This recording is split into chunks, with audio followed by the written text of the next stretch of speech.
Алакан аврат эмес. Аврат эмес, муну көрсөтүп басса болот аял. Таманы дагы аврат эмес, кызылаштын ылдый жагы.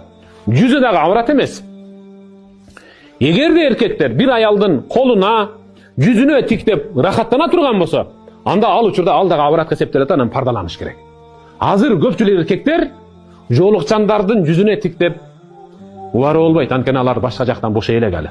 Башка аялдардын башка жагынан бошой элек. Анткени алардын бардык жери ачык.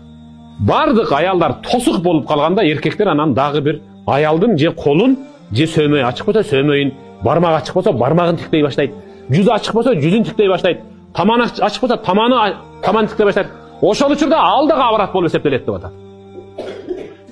Башка аялдардын башка жагы ачык турган учурда муъмин, мусулман, этеги узун аялдардын жүзү, алаканы, таманы бул аврат эмес.